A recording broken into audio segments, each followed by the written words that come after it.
بسم اللہ الرحمن الرحیم۔ السلام علیکم۔ آج ہم بات کریں گے دو اہم ایشوز کے حوالے سے۔ پاکستان تحریک انصاف کے رہنما شیر افضل مروت کی حفاظتی ضمانت منظور ہوئی ہے، اس کی تفصیل میں آپ کے ساتھ شیئر کروں گا۔ پاکستان تحریک انصاف کے 8 رہنماؤں کو اشتہاری قرار دے دیا گیا ہے، اس کے اوپر بھی ہم بات کریں گے۔ اور سائفر مقدمے میں جیل ٹرائل کا 4 ہفتوں میں جیل ٹرائل کو کمپلیٹ کرنے کا حکم دے دیا ہے چیف جسٹس عامر فاروق نے۔ نہ ان کے پاس ایسی کوئی درخواست تھی، نہ ہی ایسی کوئی استدعا تھی، لیکن اس کے باوجود از خود چیف جسٹس عامر فاروق نے ایسا فیصلہ دیا ہے جس کی قانون میں کوئی گنجائش موجود نہیں ہے، اس کی تفصیل بھی میں آپ کے ساتھ شیئر کروں گا۔ سب سے پہلے تو میں آپ کو بتاتا چلوں کہ چیف جسٹس اسلام آباد ہائی کورٹ کی جانب سے ایک فیصلہ کیا گیا ہے۔ جب چیف جسٹس اسلام آباد ہائی کورٹ کوئی فیصلہ کرتے ہیں تو اس کا کہیں نہ کہیں جو عمران خان کے ساتھ معاملات جڑے ہوتے ہیں۔ اسلام آباد ہائی کورٹ کے چیف جسٹس عامر فاروق نے ایک اجلاس تھا اسلام آباد ہائی کورٹ میں، اور ان کی زیر صدارت سیکرٹری قانون اسلام آباد کے سیشن ججز اور چیف کمشنر اسلام آباد اجلاس میں شریک ہوئے۔ آئی جی اسلام آباد، ڈی آئی جی جیل خانہ جات اور سپرنٹینڈنٹ اڈیالہ جیل بھی اجلاس میں شریک ہوئے۔ اجلاس میں جیل سے محض حاضری والے قیدیوں کو ویڈیو لنک کے ذریعے عدالتوں میں پیش کرنے کی ہدایات جاری کر دی گئی ہیں کہ قیدیوں کو عدالتوں میں پیش نہ کیا جائے بلکہ ویڈیو لنک کے ذریعے ان کی حاضری لگائی جائے۔ اور یہ جو بھی چیزیں نظر آ رہی ہیں، اس میں ایک بات آپ دیکھ لیجئے گا اور یاد رکھیے گا کہ عمران خان کو مائنڈ میں رکھیے گا کہ ویڈیو لنک کے ذریعے، تاکہ جتنے بھی مقدمات ہوں آگے، چونکہ ٹرائل پھر اگر عمران خان کو رہا نہیں کیا جاتا تو پھر دہشت گردی مقدمات میں بھی ٹرائل چلے گا، 6 سیشن عدالتوں کے ٹرائل ہیں ان میں بھی ٹرائل چلے گا، اور بغیر حاضری کے ٹرائل آگے بڑھ نہیں سکتا۔ ویڈیو لنک ہے، ہر مقدمہ اور ہر کیس جیل میں ہو نہیں سکتا، تو اس وجہ سے ویڈیو لنک کی بھی سہولت دینے کا آج فیصلہ کیا گیا ہے۔ اور یہ ویسے تو جرنل ایک تمام قیدیوں کے لیے ہے، لیکن آپ موجودہ حالات کو بھی مد نظر رکھیے گا۔ اجلاس میں جیل سے محض حاضری والے قیدیوں کو ویڈیو لنک کے ذریعے عدالتوں میں پیش کرنے کی ہدایات جاری کی گئیں۔ چیف جسٹس اسلام آباد ہائی کورٹ نے کہا کہ محض حاضری کے لیے لائے جانے والے قیدیوں کو پیش کرنے سے روک دیا۔ آئی جی اسلام آباد نے کہا کہ اڈیالہ جیل سے روزانہ 15 سے 20 گاڑیاں قیدیوں کو اسلام آباد کی عدالتوں میں لاتی ہیں۔ قیدیوں کو عدالتوں میں پیش کرنے پر ماہانہ کروڑوں روپے خرچ آتا ہے۔ چیف جسٹس اسلام آباد ہائی کورٹ کی چیف جسٹس عامر فاروق نے اسلام آباد کی اپنی جیل کی تعمیر جلد از جلد مکمل کرنے کی بھی ہدایات دی ہیں۔ سیکرٹری قانون نے بریفنگ میں بتایا کہ جیل کی تعمیر میں تاخیر کے باعث لاگت 10 گنا بڑھ چکی ہے، اور اب چیف جسٹس اسلام آباد ہائی کورٹ چاہتے ہیں کہ جیل بھی اپنی ہو اسلام آباد کی، اور قیدیوں کو بھی عدالتوں میں پیش نہ کیا جائے۔ دوسری جانب پاکستان تحریک انصاف کے رہنما ختیجہ شاہ کی، پاکستان تحریک انصاف کی خاتون رہنما ہیں، سوشل میڈیا ایکٹیوسٹ ہیں، معروف فیشن ڈیزائنر، ان کی راحت بیکری کے سامنے جو جلاؤ گھراؤ مقدمہ تھا اس میں بھی درخواست ضمانت منظور کر لی گئی ہے انسداد دہشت گردی عدالت کی جانب سے۔ یہ ایک بڑی ڈیولپمنٹ سامنے آئی ہے۔ پہلے 9 مئی کے مقدمات میں ان کی ضمانتیں منظور ہوئیں، پھر ان کے ایف آئی اے کے مقدمے میں گرفتار کیا گیا، اس میں ضمانت منظور ہوئی، پھر راحت بیکری کے سامنے جلاؤ گھراؤ مقدمے میں ان کو گرفتار کیا گیا، اور بالآخر اس میں بھی ضمانت منظور کر لی ہے 2 لاکھ مچلقوں کی عوض۔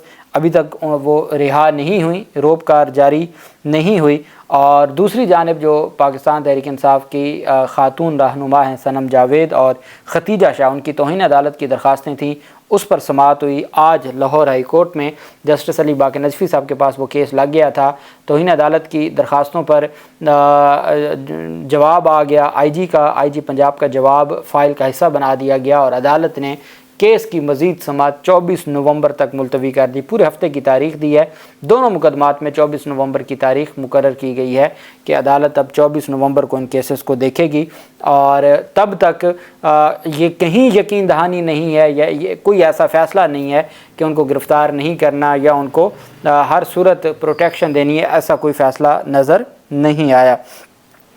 دوسری طرف ہم نے دیکھا کہ انسداد دہشت گردی عدالت لاہور نے تھانہ شاہ عدمان میں جلاؤ گھراؤ مقدمے میں 8 ملزمان کو اشتہاری قرار دے دیا ہے، اور اس میں میاں اسلم اقبال ہیں، جمشید چیمہ ہیں، حسان نیازی جو کہ خود ہماری اداروں کی حراست میں ہیں، اور فوجی عدالتوں کا جو کیس اور فیصلہ آیا تھا اس کے باوجود ابھی تک تو حراست میں ہیں۔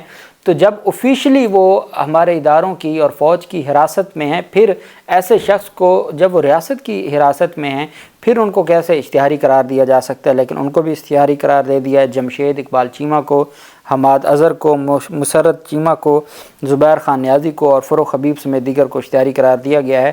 تفتیشی افسر نے عدالت میں موقف اپنایا کہ ملزمان کو گرفتار کرنے کے لیے چھاپے مارے گئے۔ ملزمان نے گرفتاری کے خوف سے خود کو روپوش کر لیا ہے۔ اگر تو آپ نے فروخ حبیب کو گرفتار کرنا ہے تو پھر آپ کو جانا پڑے گا ان ٹی وی پروگرام کرنے والے لوگوں کے پاس جنہوں نے ان کے ٹی وی پروگرام کیے اور انٹرویو لیے، اور ان انٹرویو میں پاکستان تحریک انصاف کے خلاف باتیں ہوئیں، اور پھر پریس کانفرنس تھی، اور اون چودھری کو پکڑیں، پھر وہ آئی پی پی کے پاس تھے ان کو پکڑیں، تاکہ آپ کہتے ہیں کہ وہ اشتہاری ہیں تو پھر اشتہاری تو وہاں تھے، انہی کو پکڑا جا سکتا ہے۔ آڈیو لیک کیس میں اہم پیش رفت سامنے آئی ہے۔ اسلام آباد ہائی کورٹ میں بشرا بیگم اور ثاقب نثار کے بیٹے کی جو درخواستیں تھیں آڈیو لیکس کے حوالے سے، اس میں P T A Pakistan telecommunication authority نے اپنا جواب جمع کروا دیا ہے۔ انہوں نے کہا ہے کہ ان کے پاس سوشل میڈیا پر آڈیو ریکارڈنگ لیک کرنے والے شخص کی شناخت کی صلاحیت موجود نہیں ہے۔ انہوں نے کہا کہ قابل اطلاق قوانین پی ٹی اے کو اس طرح کا کوئی دائرہ اختیار فراہم نہیں کرتے کہ وہ مبینہ آڈیو لیک کرنے والوں کی شناخت کر سکے۔ پی ٹی اے کی جانب سے جو رپورٹ ہے اس میں کہا گیا کہ جو پی ٹی اے کا کہنا تھا کہ الیکٹرانک کرائمز ایکٹ پیکا 2016 کے سیکشن 20 بدنیتی پر مبنی ضابطہ کے تحت کوئی متاثرہ شخص اتھارٹی سے کسی شخص کی ساکھ یا رازداری کو نقصان پہنچانے والے مواد بلاک کرنے کے لیے رابطہ کر سکتا ہے۔ رپورٹ میں کہا گیا کہ قانون نے پی ٹی اے کو یہ اختیار بھی دیا کہ اگر اسلام پاکستان کی سلامتی یا دفاع، امن عامہ، شائستگی یا اخلاقیات یا توہین عدالت کے حوالے سے مواد ہٹا سکتا ہے۔ بتایا گیا کہ غیر قانونی مواد ہٹانے اور مسدود کرنے کے لیے پیکا کے تحت ریگولیٹڈ رولز، غیر قانونی آن لائن مواد ہٹانا اور بلاک کرنا، طریقہ کار نگرانی اور حفاظت رولز 2021 ہے۔ ان قوانین کے تحت درج کی گئی شکایات کا پہلے تجزیہ اور پھر منظوری دی جاتی ہے، اور پھر مواد ہٹانے کے لیے سوشل میڈیا آپریٹر سے رابطہ یا ان کی خدمات کے خلاف تکنیکی کارروائی کے ذریعے اقدامات کیے جاتے ہیں۔ پی ٹی اے نے وضاحت کی کہ سوشل میڈیا آپریٹرز درخواستیں بڑھانے کے لیے ریگولیٹرز کو قانونی راستے فراہم کرتے ہیں، لیکن وہ بھی اپنی کمیونٹی گائیڈ لائنز پر عمل کرتے ہیں، لہٰذا کوئی بھی درخواست جو ان گائیڈ لائنز کے مطابق نہ ہو اسے قبول نہیں کیا جا سکتا۔ تکنیکی کارروائی کے معاملے پر اتھارٹی نے کہا کہ ٹیلی کام آپریٹر کے سرور پر انٹرنیٹ ٹریفک کو تکنیکی وجوہات کی بنیاد پر مانیٹر کیا جاتا ہے کہ جیسا قابل بلاک مواد ہے، تاہم پلے میں ٹیکنالوجی کی وجہ سے یہ اختیار محدود ہے۔ پی ٹی اے کی رپورٹ میں کہا گیا کہ پیکا کا سیکشن 29 ٹریفک ڈیٹا برقرار رکھنا ایک تحقیقاتی ایجنسی کے قیام کا اختیار دیتا ہے، اور یہ کام سائبر کرائم ونگ کے ذریعے ایف آئی اے کو دیا گیا ہے۔ یہ ان کی جانب سے رپورٹ جمع کروائی گئی ہے۔ اسی طرح آپ جانتے ہیں وزیر اعظم آفس سے بھی رپورٹ جمع کروائی گئی تھی، اور انہوں نے کہا تھا کہ وہ ایجنسیوں کے معاملات میں دخل اندازی نہیں کرتے اور ان کا کوئی ان ساری چیزوں میں لینا دینا نہیں ہے۔ دوسری طرف سائفر کیس کا ٹرائل 4 ہفتوں میں کمپلیٹ کرنے کا حکم دے دیا ہے اسلام آباد ہائی کورٹ نے۔ شاہ محمود قریشی کی درخواست ضمانت تھی سائفر مقدمے میں، شاہ محمود قریشی کی ضمانت بھی خارج کر دی، اور شاہ محمود قریشی کی جو ایک ریویژن تھی فرد جرم کی کارروائی کے خلاف اس کو بھی خارج کر دیا۔ چیف جسٹس عامر فاروق نے محفوظ فیصلہ سنایا، اور اس فیصلے میں انہوں نے کہا کہ جو سائفر کیس کا ٹرائل ہے وہ شفاف انداز سے 4 ہفتوں میں مکمل کرنے کا حکم دیا ہے۔ اب 4 ہفتوں میں 27 گواہان ہوں تو کون سا ٹرائل ہے جو شفاف انداز میں ہو سکتا ہے؟ چیف جسٹس صاحب کو ہمیں بھی تو سمجھا دیں، ہم بھی تو آپ کے اسٹوڈنٹ ہیں، ہم بھی آپ سے قانون سیکھتے ہیں کہ 27 گواہان ہے، اتنا ٹیکنیکل کیس ہے، آپ 1 مہینے میں کون سا ایسا شفاف ٹرائل ہوگا جس کا آپ حکم دے رہے ہیں؟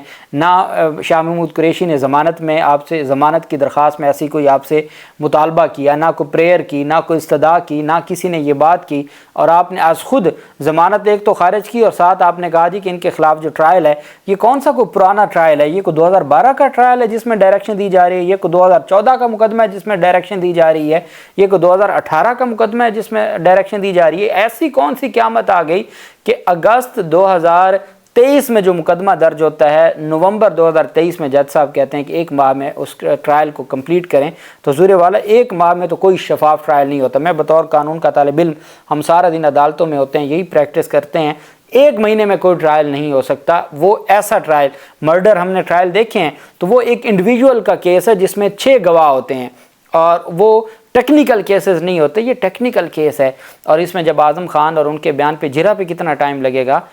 خدا کے لیے شفاف ٹرائل کا جو کنسیپٹ ہے اس کو برقرار رہنے دیا جائے۔ ساتھ عدالت نے کہا ہے کہ 4 ہفتوں میں ٹرائل مکمل ہو، اور ساتھ انہوں نے جیل سپرنٹینڈنٹ کو ہدایات دی ہیں کہ اس دوران ملزمان کی عزت پر کوئی حرف نہ آئے۔ یہ جج صاحب کے آرڈر کی، یہ اردو میں آپ کے سامنے پڑھ کے سنا رہا ہوں کہ جناب جیل سپرنٹینڈنٹ کو ہدایت کی ہے کہ اس دوران ملزمان کی زد پر کوئی حرف نہ آئے۔ اسلام آباد ہائی کورٹ کے چیف جسٹس عامر فاروق نے جاری محفوظ فیصلے کے تحریری حکم نامے میں شاہ محمود قریشی کی جانب سے دائر فرد جرم کی کارروائی روکنے کی درخواست بھی مسترد کر دی۔ تحریری فیصلے میں کہا گیا کہ جیل سپرنٹینڈنٹ یقینی بنائے کہ ملزمان کی عزت اور وقار پر کوئی حرف نہ آئے۔ جیل میں ٹرائل کا مطلب ان کیمرہ سماعت نہیں بلکہ اوپن ٹرائل ہی ہے۔ جیل حکام اور حکومت سیکیورٹی کو مد نظر رکھتے ہوئے زیادہ سے زیادہ افراد کو عدالتی کارروائی دیکھنے کو یقینی بنائیں۔ تحریری فیصلے میں کہا گیا کہ ہر حوالے سے اوپن اور شفاف ٹرائل یقینی بنایا جائے۔ اب آپ جانتے ہیں کہ اس حوالے سے کل اسلام آباد ہائی کورٹ میں سائفر مقدمے میں سماعت ہونے جا رہی ہے۔ ڈویژن بینچ نے سائفر ٹرائل روکا ہوا ہے، سٹے آرڈر جاری کیا ہوا ہے، اور سنگل بینچ کہتا ہے جی کہ آپ 1 مہینے میں ڈیسائیڈ کریں، اور ساتھ وہ کہہ رہے ہیں جیل میں ٹرائل ہو اور اسی کو شفاف بنائیں۔ درخواست ہے ضمانت کی۔ عامر فاروق نے کہا کہ آئین کے آرٹیکل 248 کے تحت اس کیس میں استثناء کا اطلاق نہیں ہوتا، آفیشیل ڈیوٹی کے دوران لگائے کرمنل الزامات پر آرٹیکل 248 کا اطلاق ہوتا ہے۔ عدالت نے تحریری فیصلے میں کہا کہ عمران خان بڑی سیاسی جماعت کے سربراہ ہیں، ان کی سیکیورٹی کی وجہ سے جیل ٹرائل ہو رہا ہے۔ ان کی فیملی اس سے قبل سیکیورٹی کے حوالے سے خدشات کا اظہار کر چکی تھی، لیکن اس وقت تو ہم نے ان خدشات پر دھیان نہیں دیا، لیکن اب ہم ضرور دھیان دے رہے ہیں۔ تحریری فیصلے میں کہا گیا کہ ہر سماعت پر جیل سے عدالت لانا عمران خان کے لیے سیکیورٹی خدشات پیدا کر سکتا ہے۔ کوئی پروسیڈنگ صرف اس بنیاد پر کالعدم نہیں ہو سکتی کہ غلط جگہ پر وہ ہوئی ہے۔